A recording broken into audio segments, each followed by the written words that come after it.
Dia 84, Êxodo capítulo 36. Assim, Bezalel, Eliabe e todos os homens capazes a quem o Senhor tinha concedido a habilidade e a inteligência para fazerem toda a obra de construção do santuário, executaram a obra como o Senhor tinha ordenado.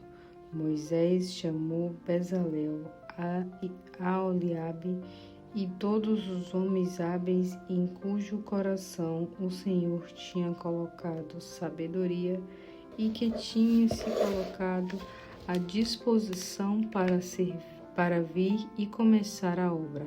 Moisés entregou a eles os materiais doados pelo povo para a construção do santuário. E todas as manhãs o povo trazia mais ofertas voluntárias a Moisés.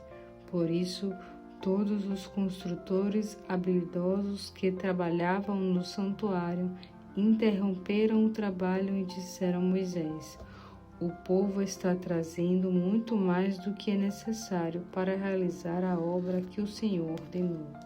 Então Moisés mandou proclamar em todo o acampamento a seguinte mensagem: "Nenhum homem ou mulher traga mais oferta alguma para a construção do santuário." Foi preciso proibir o povo de dar mais ofertas, pois já havia mais do que o suficiente para realizar a obra. Todos os homens habilidosos dentre os trabalhadores fizeram um tabernáculo com 10 cortinas internas. As cortinas eram de linho fino trançado e de fios de tecido vermelho púrpura e vermelho carmesim. Nelas foram bordados querubins, ou seja, figuras de anjos. O trabalho foi feito com muita arte.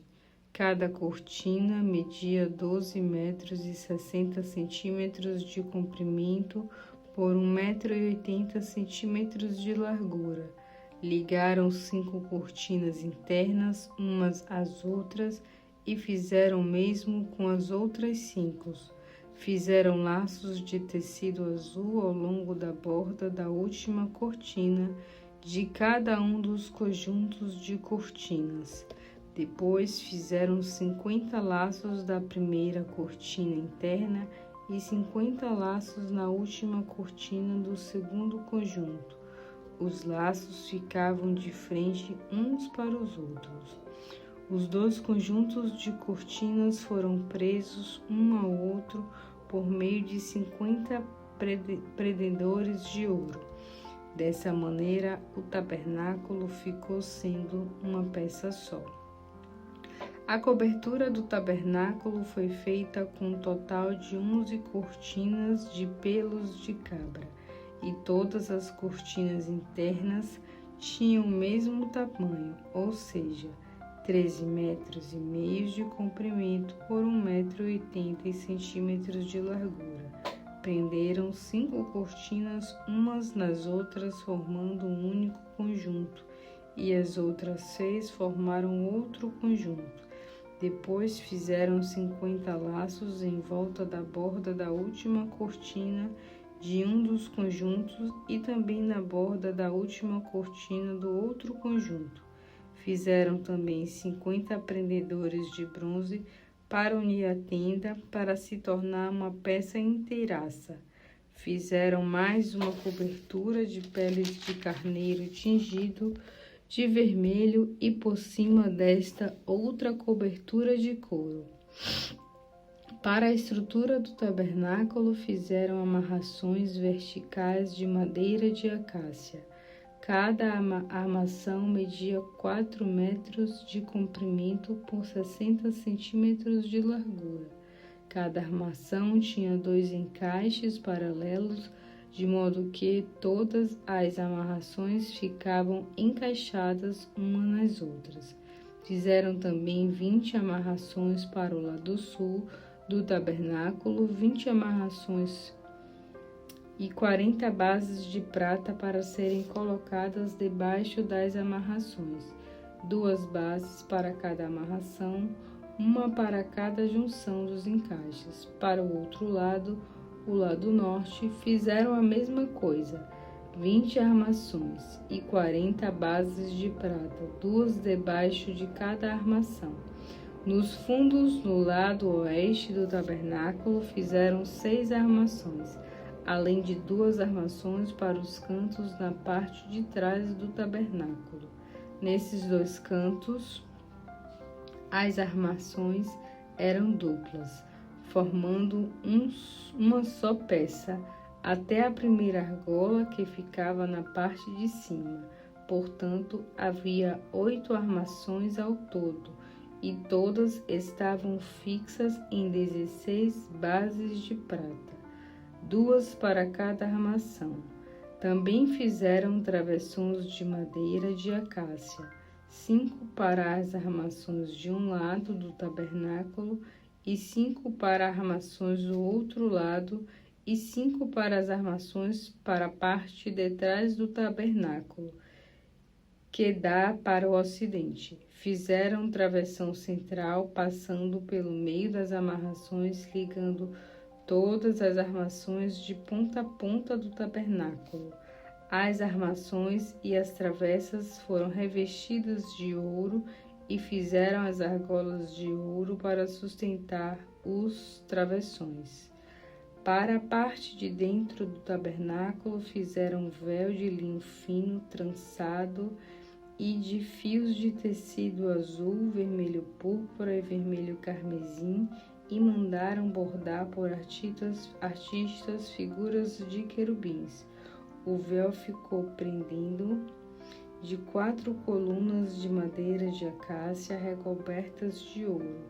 Para prender e fixar o véu foram usados prendedores de ouro e foram feitas 4 bases de prata.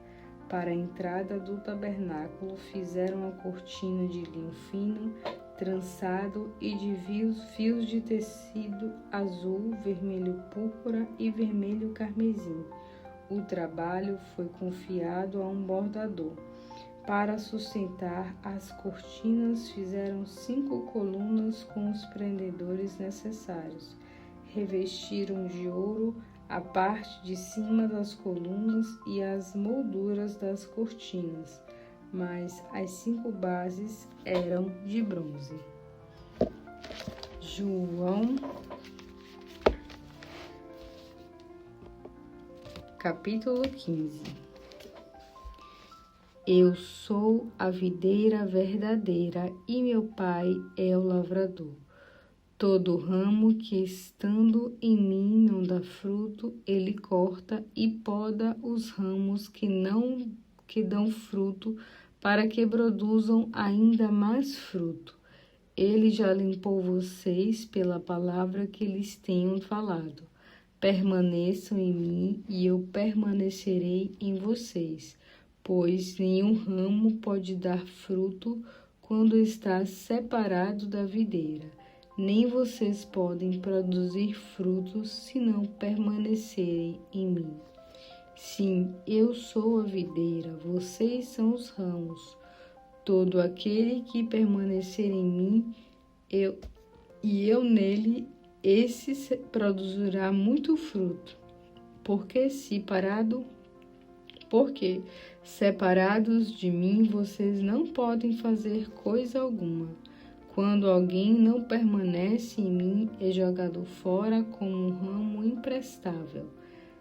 Seca-se e é juntado num monte com todos os outros e depois é lançado no fogo e queimado.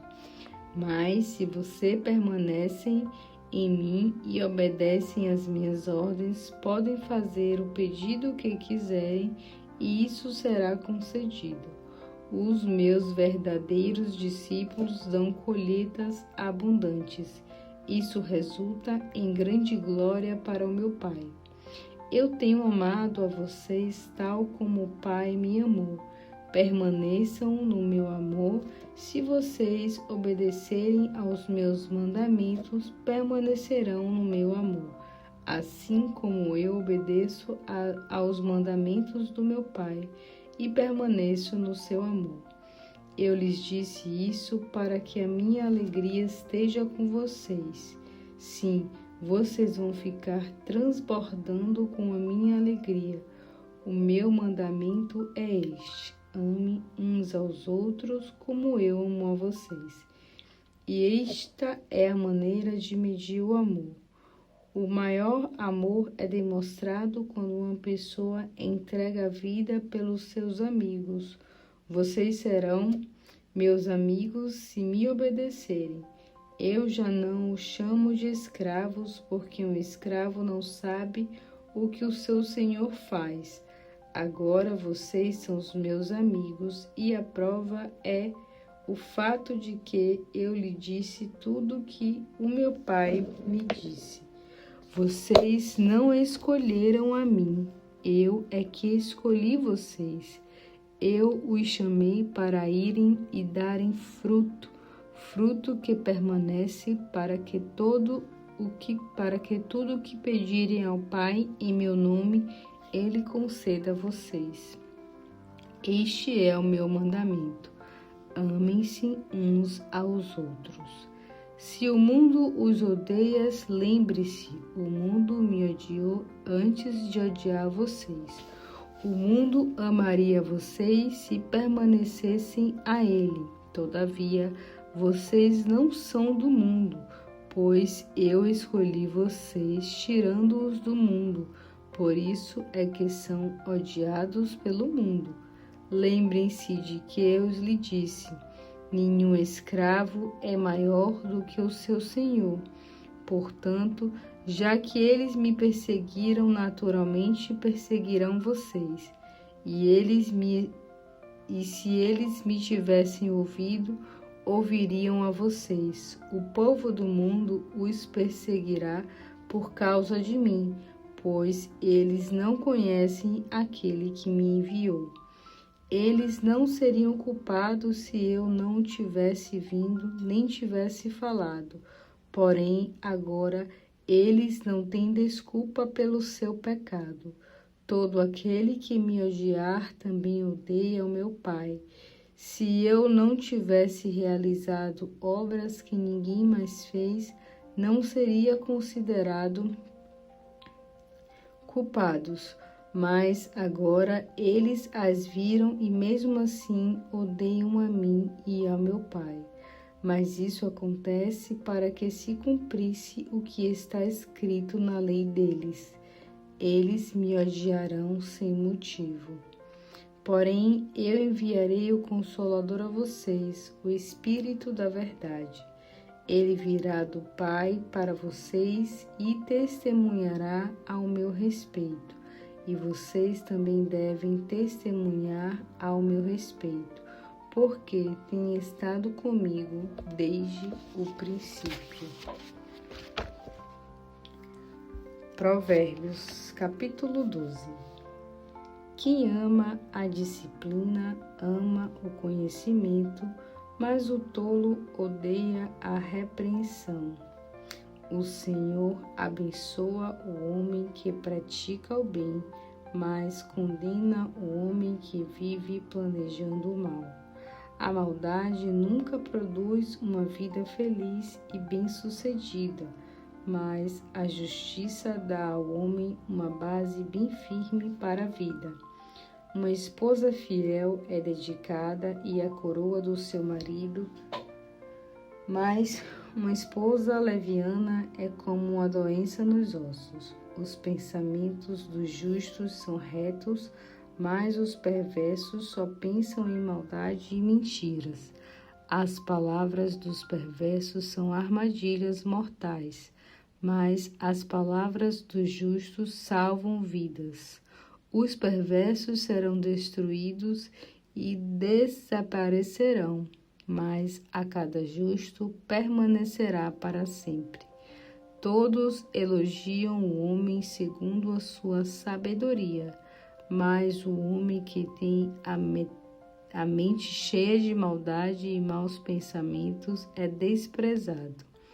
É melhor ser humilde e aceitar um serviço pesado do que contar vantagem sobre as próprias habilidades e acabar passando fome. O justo se importa até com o bem-estar dos seus rebanhos, mas no coração do perverso só há lugar para a maldade. Quem trabalha com dedicação e se cansa plantando e colhendo, terá fartura de alimentos para a sua família. Mas quem fica apenas sonhando com um serviço melhor não tem juízo. O perverso inveja o que os outros conseguem com suas maldades, mas a raiz do justo floresce. Os maus estão sempre metidos em problemas por causa de suas palavras maldosas, mas o justo escapa dessas dificuldades por falar a verdade. Quem fala a verdade receberá benefícios. Quem ajuda outros com as suas mãos será recompensado. O tolo sempre acha que sua opinião é a única certa, mas o sábio ouve os conselhos com atenção. O tolo logo explode de raiva por qualquer motivo, mas o homem sábio nunca perde a cabeça e ignora o insulto. Quem testemunha a verdade ajuda a justiça a triunfar, mas a testemunha falsa contra mentiras. Há palavras que ferem como uma espada afiada, mas as palavras do sábio trazem a cura. Os lábios que falam a verdade permanecem para sempre, mas a mentira tem vida curta. O coração de quem vive planejando maldades está cheio de engano e falsidade, mas quem usa suas palavras para promover a paz tem o coração cheio de alegria. O justo não passará por sofrimentos, mas o perverso está coberto de dificuldades. O Senhor odeia os lábios mentirosos, mas tem grande prazer nas pessoas que falam a verdade. O homem sensato não fica exibindo seu conhecimento, mas o tolo demonstra a todos a sua arrogância. Quem se esforça ao máximo no trabalho chegará a uma posição de liderança, mas o preguiçoso acabará como o escravo. Um coração ansioso deixa o homem frustrado e derrotado, mas uma palavra amiga renova as forças.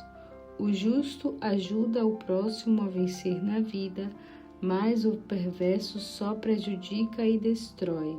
O preguiçoso nem se dá ao trabalho de cozinhar o animal que caçou, mas um homem trabalhador dá valor aos seus bens.